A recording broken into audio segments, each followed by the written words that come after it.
અવસરમાં જેણે સદગુરુ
ભજન બનાવ્યું છે એ મહાપુરુષ એમ કહેવા માંગે છે આ અવસરમાં જેને સતગુરુ સેવ્યા એટલે સતગુરુ સેવાનો અર્થ કર્યા. સતગુરુ જેને જેને કર્યા છે તો વસ્તુ દેહમાં બતાવ્યા. વસ્તુ નામ આપ્યું છે, નામ પાડ્યું નથી, પણ એ જીવને જ કીધું છે. જીવ આ દેહની અંદર છે, વસ્તુ રૂપે છે, એ દેહમાં બતાવ્યું છે. ત્યારે એના માટે આપણે ગુરુ એવા કરવાના છે કે આ સમય આપણે મનુષ્ય જન્મ આવ્યા છે, એક અવસર આવ્યો છે, એ અવસર ફરી ફરી મળવાનો નથી. આ અવસરમાં આપણે ગુરુ કરી લેવાની જરૂર છે. ગુરુ કરીને આ વસ્તુ શું છે એને સમજી લેવાની જરૂર છે. આપણે બોલીએ છીએ, ચાલીએ છીએ, ઊંઘીએ છીએ, ખાઈએ છીએ, પીએ છીએ, પચાવે છે, અને જે કંઈ હું બોલું છું એ સાંભળે છે. એ જે વસ્તુ છે એ કોણ છે, સાચી વસ્તુ શું છે, અમારી વસ્તુ શું છે, એની જાણવાની જરૂર છે. માટે એ ગુરુ વિના, ગુરુ વગર આપણને એ વસ્તુ મળી શકે, પાછી શકાય એમ નથી. એના માટે આમાં કહે છે વસ્તુ તો દેહમાં બતાવી. ઓમ સોંગ શબ્દ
દેહની અંદર શ્વાસ ચાલ્યા કરે છે. ઓહમ ને સોહમ. ઓહમ એટલે અંદર ખેંચાય છે, બહાર કાઢે છે, સોહમ છે. એટલે એવા શ્વાસ ચાલે છે ને આવે છે. અને સંતો એને નિરંજન બ્રહ્માનંદે કીધું છે, નિરંજન માલા ઘટમે ફીરે દિન રાત. આ નિરંજન માલા ફરિયાદ કરે છે, જાય છે ને આવે છે. એવા ઓહમ સોહમ છે. એ પણ જીવ સ્વરૂપ નથી, એ પણ હાલી ચાલી શકતા નથી, બોલી શકતા નથી. માટે ખરેખર આ જીવને ઓળખવા માટે ખરેખર એવા સદગુરુના ચરણે જવાનું છે ને એ વસ્તુને, અમર વસ્તુ, સાચી વસ્તુને આપણે જાણી લેવાની છે. એના માટે ખરેખર માતા પિતાએ જે આપણને જન્મ આપ્યો છે એને પણ જીવની અનુભૂતિ નથી. માટે એમણે પણ આપણને એવું કીધું કે તમારા જીવા સાચું નાકા માથામાં મૂકે છે, પેરમાં મૂકે છે, પેટમાં મૂકે છે, એવું કઈ કીધું નથી. બીજા પણ છે દાયણ. દાયણે પણ ગુરુ છે, એમણે પણ એવું કીધું કે બંકનાલને બંધ કરીને ત્યારે જ આપણને ભક્ત બનાવી દીધા છે. બંકનાલ બંધ કરીને કીધું કે બેટા હવે તારો વ્યવહાર બંકટાલથી ચાલતો હતો, પણ અત્યારે તારો મુખથી, કાનથી, નાકથી, આંખથી, પાંચ જ્ઞાન ઇન્દ્રિયથી તારો વ્યવહાર ચાલશે. એવી રીતે આપણને દયાને પણ જ્ઞાન આપ્યું છે. અને આગળ જતા 5 કે 6 દિવસ પર આપણે નામ પાડીએ છીએ, રામક, સામક, જયસિંહ કે કોઈ પણ નામ પાડીએ છીએ. નામ વિના કોઈ ન કરે ભવસાગર કે માય, નામ વગર કોઈ રહેતું નથી. નામ તો પાડવું જ પડે. એ નામ પાડનાર પણ ગુરુ છે. આવા નામ પાડનાર આપણે ગુરુ માનીએ છીએ. આગળ જતા આપણે 6 કે 7 વર્ષ થયા હોય, મારા દીકરાને, મારી છોકરીને નિશાળે બેસાડવાનું છે, તે પણ ગુરુ છે. આ બાજુ ગુરુજી જ કહેતા છે, અમારા વિસ્તારના શિક્ષક કહેવાય છે. તો ગુરુજી એ ખરેખર 52 અક્ષરના આપણને ભેદ સમજાવે છે. ગુરુજી લોકો 52 અક્ષર એટલે 36 અંજનના 16 સ્વર, એવા 52 અક્ષરના શિક્ષણ આપે છે. પણ એ પણ જીવ ઓળખાવી શકતા નથી. એના માટે આગળ જઈએ તો ખરેખર આગળ ભણતા આગળ જઈએ તો 11, 12મી કે 15મી એવી આગળ કરીએ ત્યારે ટીચર કહેવામાં આવે છે. ટીચર પણ જીવની પારખ કરાવી શકતો નથી. એ પણ ખરેખર ખગોળ ભગત સમજાવી શકે. ખગોળ એટલે આકાશ પર કેટલા તારા છે, કેટલા સૂરજ ચંદ્ર કાં છે, આકાશ ગંગા કાં છે, ધ્રુવ તારો કાં આવ્યો, અરુંધતી તારો કાં આવ્યો, એવું બધું ઓળખાણ કરાવે. ભૂગોળ એટલે પૃથ્વી ગોળ છે, એના પર કેટલા દેશો આવેલા છે, કેટલા સાગરો આવેલા છે, એનો આપણને અનુભૂતિ કરાવે. પરંતુ આ જીવની પારખ કરાવી શક્યા નથી. એટલે પૂર્વ, પશ્ચિમ, ઉત્તર, દક્ષિણ બધી દિશાઓ બતાવી, બધા ખૂણાઓ બતાવ્યા, પણ જીવની પારખ કરાવી નથી. એટલે ખરેખર આપણને એવું લાગ્યા ખરેખર બધું જ બધા કરવું એ મને સમજાવી દીધું, પરખાવી દીધું, બધું જ ઓળખાવી દીધું છે, પણ મને જીવની પારખ કરાવી નથી. જીવના પારખી સંત જવે, ગુરુ ગમાયા પસે ગુણકારી ગોળી. જીવની પારખ કરાવે તે પારખી ઝવેરી કહેવાય. હોના ચાંદીનો આપણે જે કંઈક જનસ બનાવવા જઈએ એટલે તે ટીપી કૂટીને, તપાવીને, ઘસીને પછી જે ઘાટ બનાવે, એ ઘાટને પછી ખરેખર ઝવેરી આપણને મૂલ કરીને આપે. જીવના તે પારખી સંત ઝવેરી, ગુરુ ગમાયા પસે ગુણકારી ગોરી. પ્રેમ પેટા રામ તું જય મેલી, તે માટે સદા સેવો સંતને. સંત સમાગમ ભૂલશો ના બાઈ, અંત વેળાએ સાચી સગાઈ. સંત સમાગમ, સંતની પ્રીતિ, સંતનો પ્રેમ હંમેશા સાથે રાખજો. એ અંત વખતે આપણા સગા છે, અંત વખતના સગા સંત છે. સંત બને પરમાર્થી શીતળ જાગમ તપન ભજવાય, એટલે દે આપનાર, પોતે તાપ વટીને, પોતે દૂધ વટીને આપણને સુખ આપનાર. એવી અગરબત્તી પણ પોતે બળીને બીજાને સુગંધ આપે. દીપક પોતે દીવા બળીને પ્રકાશ આપે છે અને આપણને અંધારું દૂર કરાવે છે. એવા ખરેખર સદગુરુ આપણને મળ્યા છે. તો આપણે ગુરુનું નામ રટન કરવા માટે, રસન કરવા માટે આ ભક્તિ સાચી કરવાની છે. ગુરુ ભક્તિ કરવાની છે, વચનની ભક્તિ કરવાની છે. એના માટે સંત મહાપુરુષો વાણીની અંદર ખૂબ જ ગાયું છે, ખૂબ જ કહેવાયું છે, પણ એને આપણે પારખી એમ સમજીએ તો ત્યારે ઓમ સંગ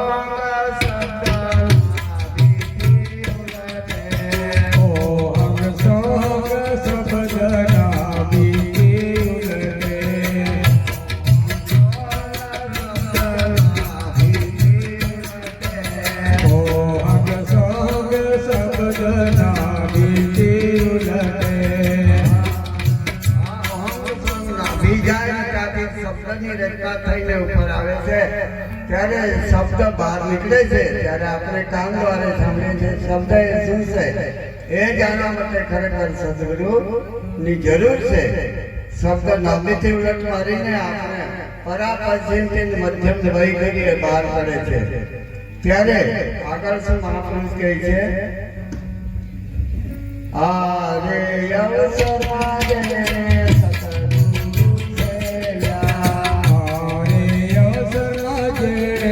સતગુરુ શેરા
બંને એક સૂરજ બંને આંખ છે એક સૂરજ છે ને એક ચંદ્ર છે પણ બંને સૂરજ ચંદ્ર એક કરલાવે શબ્દને પારખવા માટે બંને સૂરતા એક થઈ જાય એટલે શબ્દની પારખ કરે છે અને એના વડે આ તંત્ર શરીર ચાલી રહે છે એમ કહેવાનો મતલબ છે કહે પ્રીતમ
બેઠા છે ખૂબ સમજીને इंतजार है कि गुरु महाराज ने भजनी को कई कामों ने बात की से सत्संग के अंदर ज्ञान की से इंतजार की बैठा है तो बहनों ने अपना तरफ सत्संग में लईए कारण का सवाल जवाब होना चाहिए प्रत्युत्तर होना चाहिए तो सत्संग में मजा आवे तो बहनों अपना घर में હું પૂરું કેમ રાખો છો તે કેમ આ કબીર સાહેબ ને એક સાથી છે તેના માટે તમને પૂછું તમારું કામ છે આ ભાઈઓનું કામ તમને પૂછતા હું પૂરું કેમ રાખો છો ભાષા નહીં સમજાય રૂપા કઈ કામ ઉપડો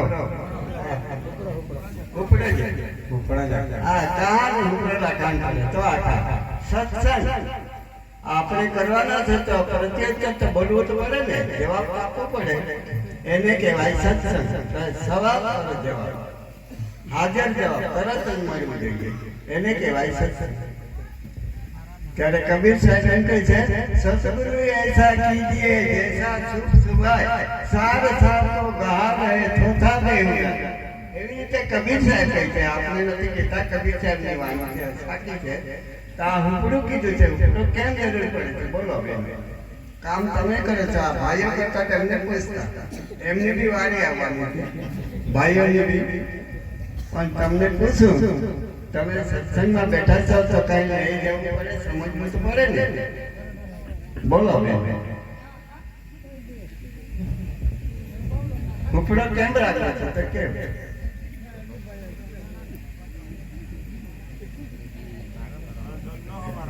एक माइक आपके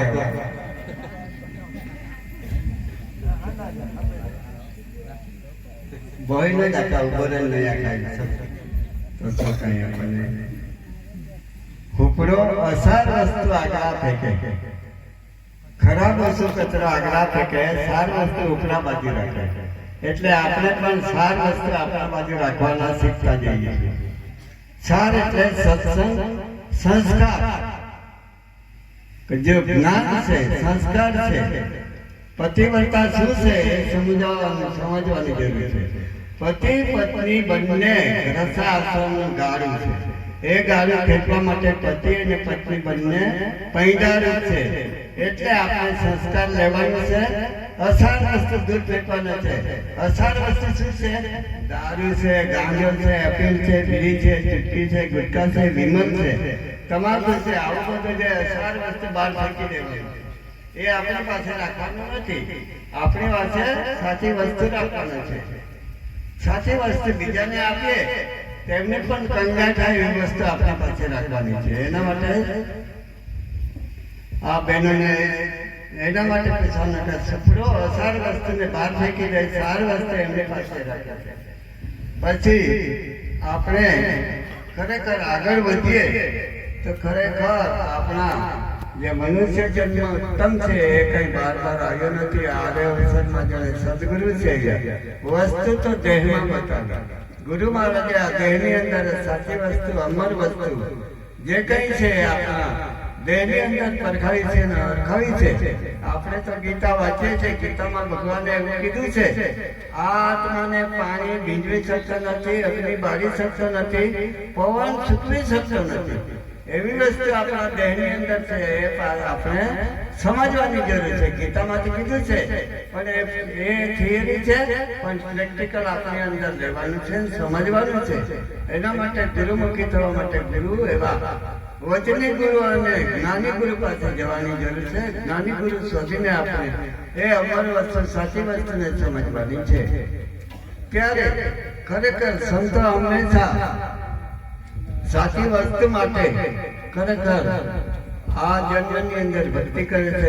ભક્તિ વચનની કરવાની છે. જે ગુરુ મહારાજે વચન આપ્યા છે કે પરધન પથ્થર સમાન, પર સ્ત્રી માતા સમાન, પર પતિ પિતા સમાન એક વચન છે. એ પંચશીલનું વચન છે. એ આપણને ગુરુ મહારાજ આપે છે. એ વચન આપણે પાડીને આગળ ભક્તિ કરતા જવાનું છે. પછી આજથી ચોરી, જુગાર, જીવ હિંસા, જૂઠું બોલો, ખોટું કરવું, બ્રહ્મ હત્યાના પાપ છે. આ પંચશીલના વચનની અંદર આ બીજું વચન છે. જૂઠું નહીં બોલવું, ખોટું નહીં કરવું અને જીવ હિંસા નહીં કરવું. જીવ હિંસાના બે પ્રકાર છે. એક દાંતેડા વાળાથી મારી નાખે જીવ હિંસા થાય, બીજો શબ્દ વડે હિંસા થાય છે. આપણા બાજુ ગાળ બોલો છો તમે, ગાળ બોલે એ મોટા મોટી હિંસા છે.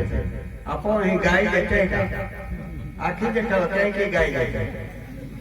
ગુરુ મહારાજા ચરણ મગે ગાય જાય બંધ, દાદો કે ભાઈ એ મોટા મોટી હિંસા.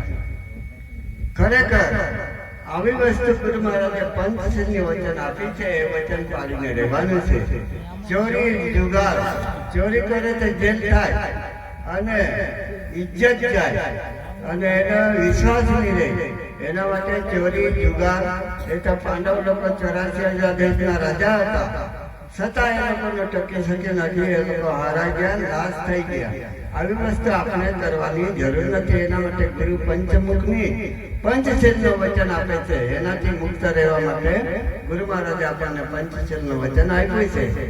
ત્યારે એ રીતે પંચશીલનું વચન રહીને આપણે સાચી વસ્તુને સમજીને ગુરુ ભક્તિ, વચનની ભક્તિ જેવું બોલે એવું ચાલીએ, એવી રીતે આપણે ભક્તિ કરવાની છે.